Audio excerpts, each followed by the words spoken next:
అనుదినమన్న శ్రోతలకు మన ప్రభువును రక్షకుడై ఉన్న యేసుక్రీస్తు యొక్క సరిసాటి లేని మహా గొప్ప పరిశుద్ధమైన నామమునందు శుభములు. నేడు 2024 సంవత్సరము సెప్టెంబర్ మాసము 3వ తారీఖు మంగళవారం నాటి ధ్యానాంశము.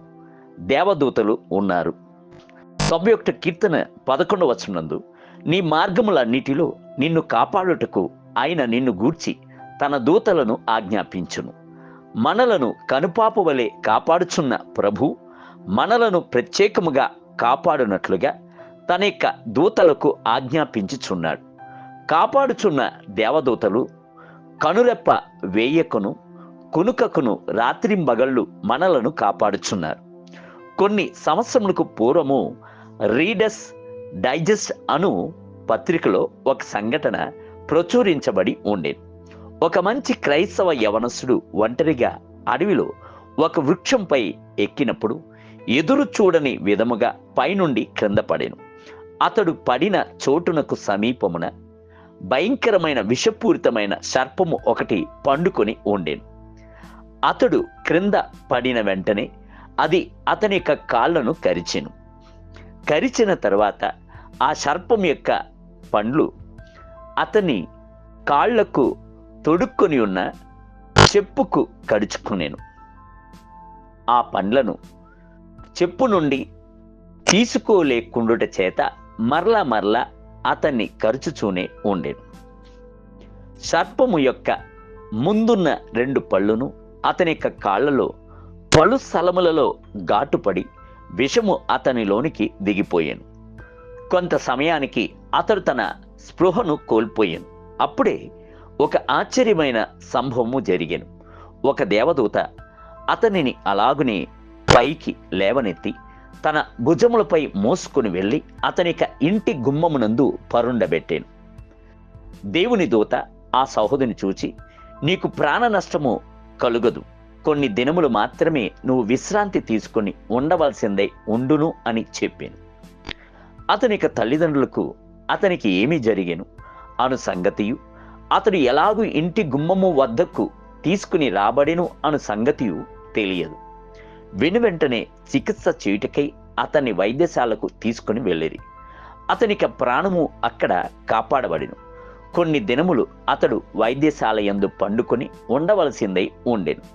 అతడు బాగుపడి దేవదూతను గూర్చి సాక్ష్యము ఇచ్చినప్పుడు అందరి యొక్క అంతరంగము ఆనందించి సంతోషించాడు. కనుపాప వలె మనలను కాపాడుచున్న ప్రభువు దేవదూతల ద్వారా మనలను కాపాడుచున్నాడు. ప్రకృతి ద్వారా మనలను కాపాడుచున్నాడు. తన యొక్క హస్తమును చాపి మనలను కాపాడుచున్నాడు.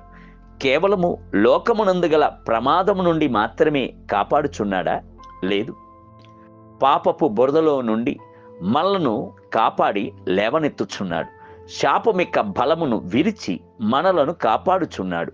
పాతాళపు శక్తుల బారి నుండి, అగ్ని గంధకమయున్న ఉగ్రత నుండి ప్రభు ప్రేమతో మనలను కాపాడటకు సంకల్పించి ఉన్నాడు. మనలను కాపాడట కొరకు తన్ను తానే సిలువ యందు సమర్పించుకొనెను. మనలను కాపాడట కొరకు క్రయధనమును రక్తముగా సిలువలో చెల్లించి తీర్చెను.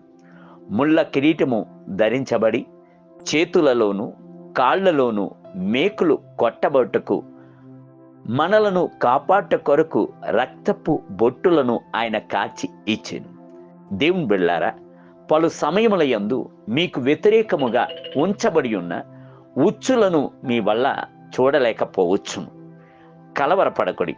ప్రభు యొక్క కన్నులు వాటినన్నిటినీ చూచుట మాత్రముగాక ఆయన యొక్క చేతులు బహు తీవ్రముగా మిమ్ములను కాపాట కొరకు చాపబడుచున్నది. మిమ్ములను కనుపాపవలే కాపాటకు తలంచి ఉన్న ప్రభు నిశ్చయముగానే సమస్త కీడుల నుండి మిమ్ములను తప్పించి కాపాడును.